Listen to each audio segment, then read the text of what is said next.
Hello guys, welcome to my new video. तो ये मेरी यूट्यूब चैनल का ओपनर वीडियो है। तो आई होप मेरी जर्नी आप सभी लोगों के साथ बहुत ही अच्छी जाने वाली है। तो इस वीडियो में हम पढ़ने वाले हैं क्लास 6 सोशल साइंस का chapter 1 locating places on the अर्थ।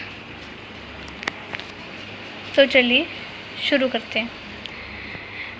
देखिए, इस पिक्चर में हमने अर्थ के ग्लोब पर ग्रिड्स की मदद से, मतलब ग्रिड्स माने आपको ये जो लाइन दिख रही होंगे ना, इनको हम ग्रिड्स कहेंगे। तो ग्रिड्स की मदद से हम किसी भी प्लेस को लोकेट कर सकते हैं अर्थ पे। तो इस चैप्टर का फर्स्ट टॉपिक है a map and its components. Map क्या होता है? Visual representation of an area showing the locations of different features such as mountains, rivers, cities and roads. तो सबसे पहले हम मैप के बारे में जानते हैं। मैप होता है किसी भी एरिया का विजुअल रिप्रेजेंटेशन। आपने देखे होंगे गूगल मैप्स, उसमें विजुअल रिप्रेजेंटेशन ही दी होती है ना। वो विजुअल रिप्रेजेंटेशन कैसी भी हो सकती है, डिजिटल या फिर पेपर पर, कैसी भी। फॉर एग्ज़ाम्पल आप मान लीजिए, बस इमेजिन करना, आप एक मिस्टीरियस आइलैंड पर पहुंच गए हो, है ना, और वहाँ पे आपको एक येलो क्रिंकी सा मैप मिलता है, बहुत पुराना। तो आपके मन में क्या आ रहा है? Treasure Hunt. तो मैप्स बेसिकली सिर्फ ट्रेजर हंट के लिए नहीं होते हैं। हम उनसे बहुत सारी चीज़ें कह रही हूँ। हम कहीं जाने के लिए भी हमें मैप की ज़रूरत पड़ती है, ठीक है। अब ये नहीं कि आपको रोज़ स्कूल जाने के लिए भी मैप की ज़रूरत पड़ेगी, वो तो आपको रास्ता पता है। लेकिन आपको किसी नई जगह पर जाना है, तो अगर आप उबर वगैरह भी करते हैं, ओला उबर, तो वो भी एक मैप का यूज़ करते हैं, ठीक है। और वो जो विजुअल रिप्रेजेंटेशन होती है, उसमें बहुत डिफरेंट फीचर्स की लोकेशन भी शो करता है वो, जैसे कि mountains, rivers, cities and roads, ठीक है। अब टाइप्स ऑफ मैप्स देख लेते हैं। कितने तरह के होते हैं? 3 टाइप्स के। Physical maps show natural features such as mountains, rivers and roads. Physical maps में हमें क्या शो करता है? वो नेचुरल फीचर्स, माउंटेन्स, रिवर्स या रोड्स। बहुत इजी है, हम एक बार एक पिक्चर देख लेते हैं। ये रहा हमारा फिजिकल मैप। तो यहाँ पे जो ग्रीन पार्ट है, ये फॉरेस्ट वाला है, और जो ब्राउन है वो लैंड एरिया है बेसिकली। नेक्स्ट हम चलते हैं political maps. Political maps show the boundaries of countries, states and cities. Political maps में आप में से बहुत से बच्चों ने देखा होगा पॉलिटिकल मैप। नहीं देखा तो अब हम देख लेते हैं इस प्रेजेंटेशन में। ये हमारा पॉलिटिकल मैप है। इसमें आप देख सकते हैं ना कि अलग अलग स्टेट्स की अलग अलग बाउंड्रीज़ हैं, और पाकिस्तान, अफ़गानिस्तान की भी आपको बाउंड्री दिख रही होगी। तो ये हो गया हमारा पॉलिटिकल मैप, ठीक है। थीमेटिक मैप्स क्या होते हैं? Focus on specific information such as population density और क्लाइमेट जोन्स।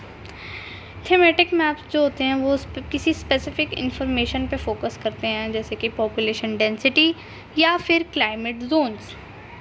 स्पेसिफिक इंफॉर्मेशन, वो कोई भी स्पेसिफिक इंफॉर्मेशन हो सकती है। यहाँ पे सच एज इसलिए यूज़ किया है क्योंकि ये सिर्फ हमने फॉर एग्ज़ाम्पल लिए हैं, पॉपुलेशन डेंसिटी और क्लाइमेट जोन्स। पॉपुलेशन डेंसिटी एक बार मैं बता देती हूँ आपको। पॉपुलेशन डेंसिटी होती है पर स्क्वायर किलोमीटर में कितने लोग रहते हैं, वो हमारी पॉपुलेशन डेंसिटी होती है, और इसे हम हिंदी में जनसंख्या घनत्व भी कहते हैं। क्लाइमेट जोन्स हम आगे पढ़ेंगे, 3 टाइप्स के होते हैं। कौन कौन से होते हैं वो हम आगे पढ़ते हैं, ठीक है। अभी मैं आपको स्पॉइलर नहीं दूंगी। तो थीमेटिक मैप्स जो थे स्पेसिफिक इन्फॉर्मेशन देते हैं, वो कोई भी इंफॉर्मेशन हो सकती है, ठीक है। तो यहाँ पे जो आप थीमेटिक मैप देख रहे हैं, इसमें हमें स्पेसिफिक इन्फॉर्मेशन दी हुई है वाइल्ड लाइफ सेंचुरीज़ के बारे में। नाउ नेक्स्ट हमारा टॉपिक है components of a map. Map के कंपोनेंट्स कौन कौन से होते हैं? डिस्टेंस, पहला distance. Maps use a scale to represent distances. The scale shows the relationship between the distances on the map and the actual distances on the ground. ठीक है, maps में हमें अलग अलग स्केल दिए होते हैं, मतलब अलग अलग नहीं, एक मैप में एक, हर मैप का अपना अलग अलग तरीका होता है स्केल देने का। ठीक है, अब उस स्केल का काम क्या होता है? वो मैप पे डिस्टेंस और जो एक्चुअल डिस्टेंस होता है रियल लाइफ में, उसे वो उसके बीच का रिलेशनशिप दिखाता है। कैसे? फॉर एग्ज़ाम्पल, अगर मैप पे 1 सेंटीमीटर इजिकल टू 5000 किलोमीटर दिया हुआ है, उसका मतलब ये है कि यहाँ पे जितना उसने 1 सेंटीमीटर दिखाया है वो एक्चुअल में 500 किलोमीटर्स के बराबर है। ठीक है, आगे बढ़ते हैं। नेक्स्ट है direction. Maps use main directions north, south, east and west, and in between directions northeast, northwest, southeast and southwest to help us find places. तो ये वाला टॉपिक थोड़ा ध्यान से पढ़ना। डायरेक्शंस, मैप में डायरेक्शंस नहीं होंगे तो हमें पता नहीं चल पाएगा हमें कहाँ जाना है। ठीक है, पहले के ज़माने में हमारे पास इतनी अच्छी टेक्नोलॉजी नहीं थी, तो एक कंपास होता था, है ना। तो उस कंपास से भी हमें कैसे पता चलेगा? मैप में डायरेक्शन दी होगी ना, कि for example Jammu Kashmir north में है ना, नॉर्थ इंडिया पड़ जाता है, तो अगर आप जाएंगे तो कंपास की हेल्प से आपको पता चलेगा ना नॉर्थ डायरेक्शन कौन सी है। ठीक है, अब इन बिटवीन डायरेक्शंस जो है ना, वो आपके लिए थोड़ा सा नया है, या पढ़ा भी होगा पहले तो पता नहीं मेरे को। ठीक है, तो ये आपका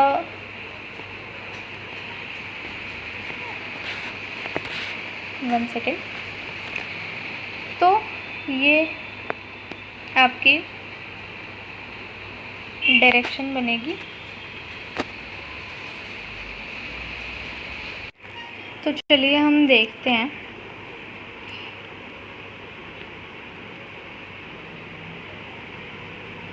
ये हो गया नॉर्थ, ये हो गया साउथ, वेस्ट एंड ईस्ट। इतना तो हमने आज तक पढ़ा ही है। अब हम देखते हैं north east, north west, south west, south east. तो ये थे हमारी इन बिटवीन डायरेक्शंस। ठीक है, तो नॉर्थ ईस्ट मतलब इधर आप देख सकते हैं नॉर्थ और ईस्ट के बीच में आया नॉर्थ ईस्ट, नॉर्थ और वेस्ट के बीच में से north west, south west, south east. हम इसे और अच्छे से समझ सकते हैं। ठीक है, ये हमारा नॉर्थ का पार्ट हो जाएगा, ये वाला। तो ये हमारा नॉर्थ वेस्ट होगा। ठीक है, ये वाला पूरा एरिया। और ये अगर हमारा साउथ है तो ये सारा एरिया क्या हो जाएगा? South east. और ये सारा area south west and respectively हम सारे इन डायरेक्शंस समझ सकते हैं। ठीक है, अब बारी आती है सिंबल्स। मैप्स में भी तरह तरह के सिंबल्स दिए होते हैं। Maps use symbol to represent different features. For example, a small drawing of a tree may represent a forest. These symbols are explained in the legend of the maps और key. अब maps में अलग अलग symbols दिए होते हैं जो कि डिफरेंट फीचर्स को रिप्रेजेंट करते हैं। फॉर एग्ज़ाम्पल, एक मैप में एक ट्री की ड्राइंग दी होती है, तो वो ट्री एक पूरे फॉरेस्ट को रिप्रेजेंट कर सकता है। जैसा कि हमने ये थीमेटिक मैप में देखा था, ये जो ट्री है ये वाइल्ड लाइफ सेंचुरी को रिप्रेजेंट कर रहे हैं। इसी तरीके से ये एग्ज़ाम्पल था और ये जो सिंबल्स होते हैं ना, ये नहीं कि बस बना देंगे और आपको खुद ही समझना पड़ेगा। ये एक मैप की लेजेंड या की होती है, उसमें आपको एक्सप्लेन किया होता है। फॉर एग्ज़ाम्पल ना,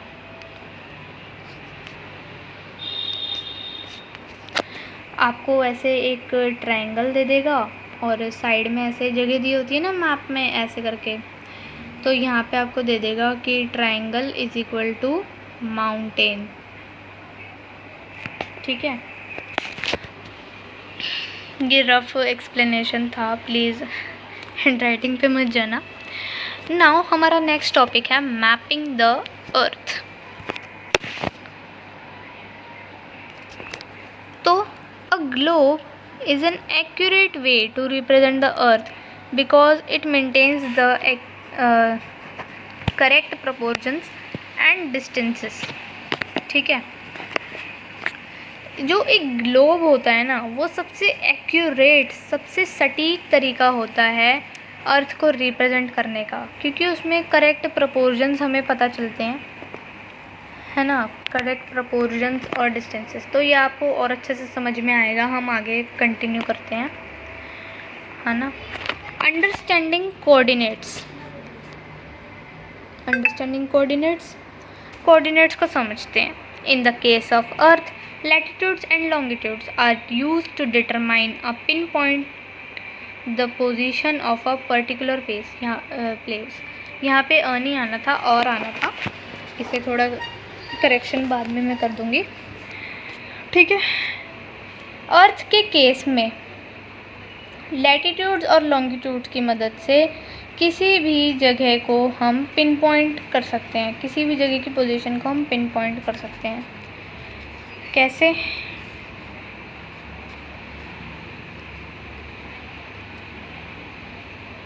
मान लीजिए ये हमारी अर्थ है, ये होते हैं हमारे लॉन्गिट्यूड्स।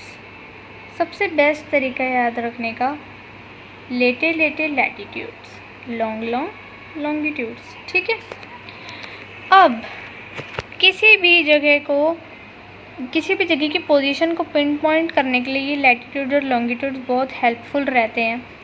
ठीक है, मान लीजिए इस जगह को हमें पिन पॉइंट करना है, तो इसके कोऑर्डिनेट्स हम लैटिट्यूड लॉन्गिट्यूड की मदद से बता सकते हैं। जब हम इन लैटिट्यूड और लॉन्गिट्यूड्स के नाम देंगे, वो अभी हम आगे समझेंगे। ठीक है, these are imaginary lines drawn on the earth, in the earth नहीं, ऑन द अर्थ है। ठीक है, ये इमेजिनरी लाइंस होती हैं जो कि अर्थ पे ड्रॉ की जाती हैं लोगों की सहूलियत के हिसाब से। ठीक है, ये असली में कोई लाइंस नहीं होती है, हमारी इमेजिनरी लाइंस है। The position of a point on earth written in terms of its latitudes and longitudes is called its coordinates. ठीक है, ये वैसे आप बड़ी क्लासेस में और अच्छे से पढ़ेंगे, लेकिन अभी आप इतना समझ लीजिए कि लैटिट्यूड्स ना, जैसे आपने देखा होगा ना, 0 डिग्री से स्टार्ट होता है, 0 डिग्री, फिर 1 degree, 2 degree latitude, 3 degree latitude.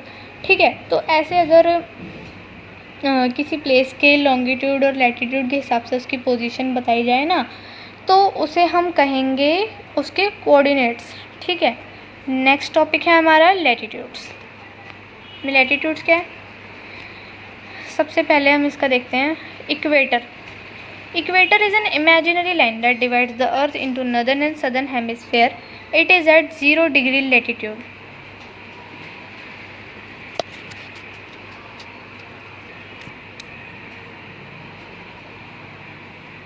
ठीक है, ये हमारी अर्थ है, तो ये हमारा इक्वेटर है और ये 0 डिग्री पर है, 0 डिग्री लैटिट्यूड पर है ये, और ये अर्थ को नदर्न हेमिस्फेयर और सदर्न हेमिस्फेयर में डिवाइड करता है। ठीक है, ये 0 डिग्री लैटिट्यूड होता है इक्वेटर। नाउ अब हम आते हैं पैरेलल्स ऑफ लैटिट्यूड।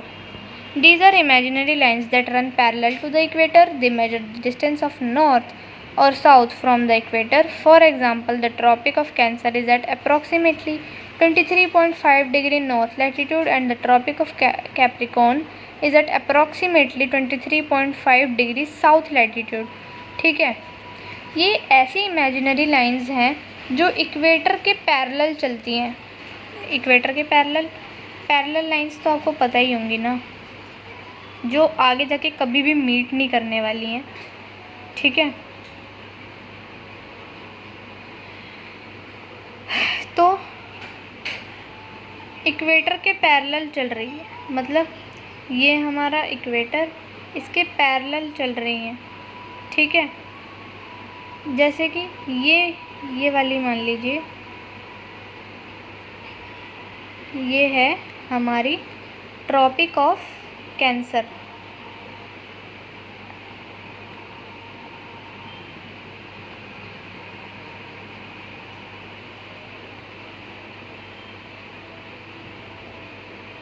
ठीक है, ट्रॉपिक ऑफ कैंसर, राइटिंग थोड़ी सी बुरी है, ठीक है।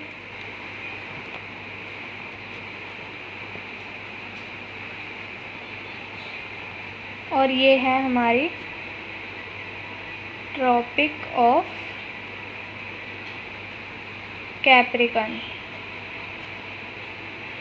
पूरी स्पेलिंग में लिख रही मैं यहाँ पे, ठीक है। तो ये जो है ये इक्वेटर के पैरेलल चलती हैं, ठीक है। और ये जो है ना, ये अभी हमने इनके डिस्टेंसेस भी देखे थे। जो ट्रॉपिक ऑफ कैंसर है वो अप्रॉक्स 23.5 डिग्री नॉर्थ लैटिट्यूड पे है, और जो ट्रॉपिक ऑफ कैप्रिकॉर्न है वो 23.5 डिग्री साउथ लैटिट्यूड पे है, ठीक है। नेक्स्ट है हमारे क्लाइमेट जोन्स।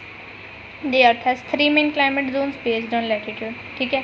अब हम पढ़ते हैं क्लाइमेट जोन्स के बारे में, ठीक है। अर्थ के 3 मेन क्लाइमेट जोन्स होते हैं लैटिट्यूड के बेसिस पर, ठीक है। सबसे पहला है टॉरिड जोन।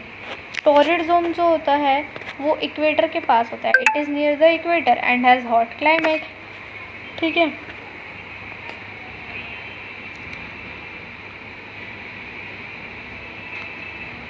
ये हमारा टॉरिड जोन हम बना लेते हैं।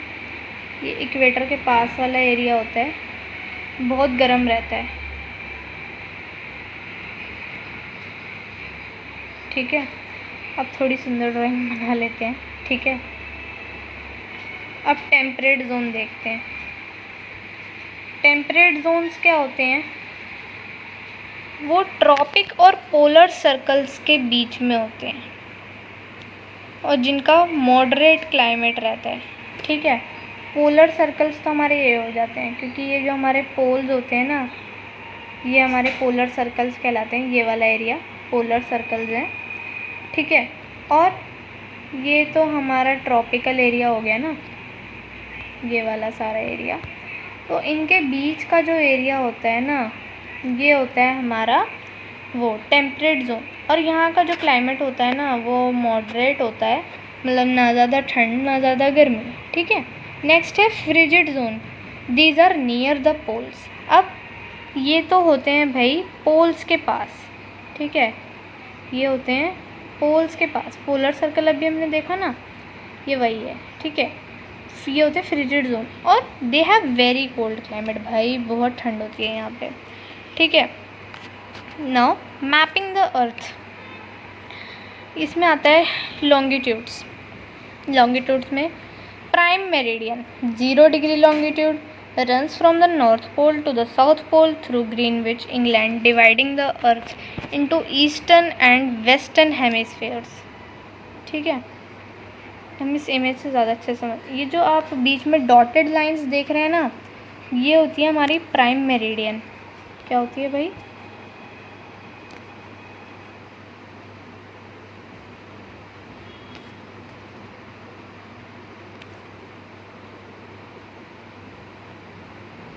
प्राइम मेरिडियन,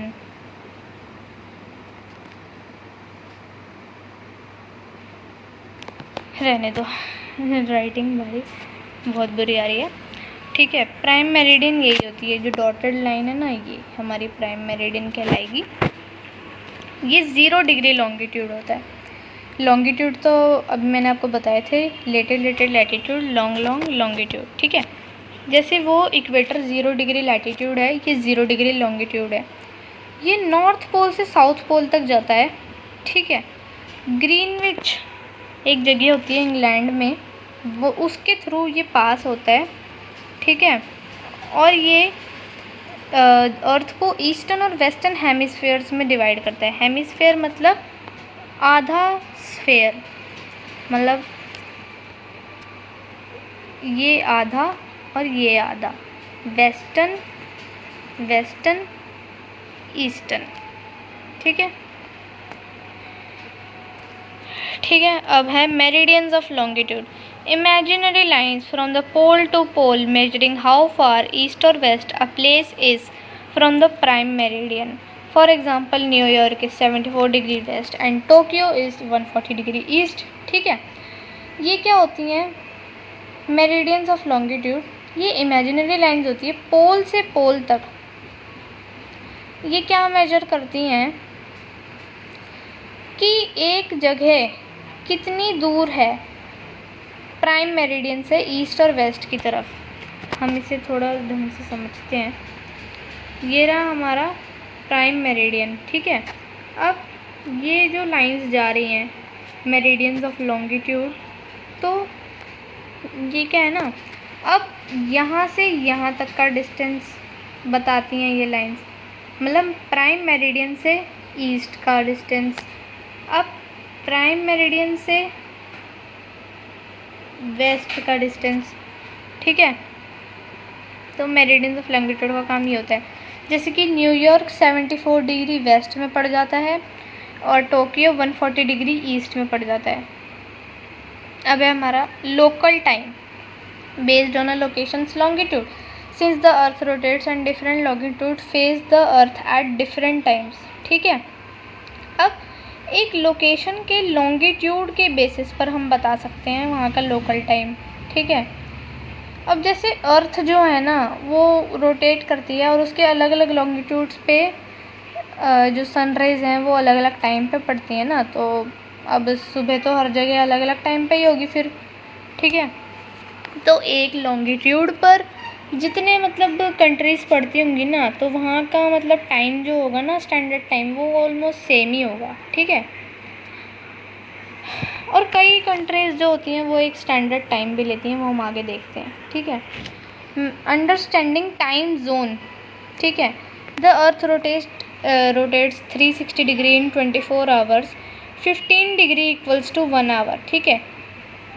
अर्थ 24 आवर्स में 360 डिग्री रोटेट करती है, ठीक है। और 15 डिग्री मतलब जो वो होता है ना लॉन्गिट्यूड जो 15 डिग्री होता है ना, वो 1 आवर के इक्वल होता है, ठीक है। Earth is divided into 24 time zones each 15 degree wide, ठीक है। अब जो अर्थ है ना वो 24 टाइम जोन्स में डिवाइडेड है, जो कि हर एक टाइम जोन जो है ना वो 15 डिग्री वाइड है, 15 डिग्री चौड़ा है, ठीक है। जैसे एग्जांपल ले लेते हैं, if it's 12 PM at 0 degree Greenwich, it's 1 PM at 15 degree east and 11 AM at 15 degree west. मतलब अगर ग्रीनविच जो कि 0 डिग्री लॉन्गिट्यूड है, वहाँ पे 12 बज रहे हैं, यहाँ पे अभी 12 बज रहे हैं, ठीक है। तो यहाँ पे मतलब ये 15 डिग्री ईस्ट की तरफ है, ठीक है। तो यहाँ पे 1 बज रहा होगा और ये 15 डिग्री वेस्ट है, तो यहाँ 11 बज रहा होगा। समझ रहे हो ना बात को, ठीक है। अब है countries use standard time often based on 1 meridian. Example IST is GMT plus 5.5 hours. इसका मतलब क्या है, जो कुछ कंट्रीज़ होती है ना वो स्टैंडर्ड टाइम यूज़ करती है, कुछ क्या ज़्यादातर कंट्रीज़ जो होती है ना वो स्टैंडर्ड टाइम ही यूज़ करती हैं, ठीक है। जो इंडियन स्टैंडर्ड टाइम है ना वो ग्रीनविच मेन टाइम के 5.5 आवर्स आगे है। मतलब ग्रीनविच में अगर 12 बज रहे हैं ना, तो इंडिया में 5.5 आवर्स आप प्लस कर दो तो कितने हो जाएंगे, 1 2 3 4 5, यानी कि आप सोचिए इंडिया में 5:30 PM हो रहे होंगे, ठीक है। इस तरह से हमारा स्टैंडर्ड टाइम चलता है। और इंटरनेशनल डेट लाइन जो होती है ना, वो 180 डिग्री के पास होती है। और उससे क्या होता है ना, वो उससे डेट चेंज होती है। कैसे? Cross eastward subtract a day, cross westward add a day. 180 degree के पास जो डेट लाइन होती है ना, अगर हम उसके ईस्टवर्ड जाते हैं, मान लीजिए हमारा 360 डिग्री यहाँ पड़ता है, मान लेते हैं, मेरे को उतना आइडिया नहीं है कहाँ पड़ेगा 360 डिग्री, ठीक है। हम इसके ईस्ट जाते हैं ना, तो हम एक दिन माइनस करते हैं, सब्ट्रैक्ट, मतलब एक दिन सब्ट्रैक्ट होता है। और अगर हम इसके वेस्टवर्ड जाते हैं तो एक दिन ऐड होता है, ठीक है। तो यहीं पे है जो हमारा चैप्टर ख़त्म होता है। तो मैं आशा करती हूँ कि आपको ये वीडियो पसंद आया होगा। और जैसा कि एनसीईआरटी ने नई बुक्स लॉन्च कर दी हैं 6 to 8 के लिए, तो बच्चों के लिए काफ़ी हेल्पफुल रहेगा ये वीडियो। अगर आप चाहते हैं कि मैं इस बुक की और भी वीडियोस बनाऊं, और भी चैप्टर्स की वीडियो बनाऊं, तो प्लीज़ मुझे कमेंट सेक्शन में ज़रूर बताइएगा। और अगर आपको वीडियो पसंद आई हो तो इसे प्लीज़ लाइक ज़रूर कीजिएगा, और प्लीज़ मुझे सपोर्ट ज़रूर कीजिएगा, ठीक है। आई होप मेरी जर्नी आप लोगों के साथ बहुत ही बेहतरीन रहने वाली है। तो अगली वीडियो तक के लिए बाय बाय।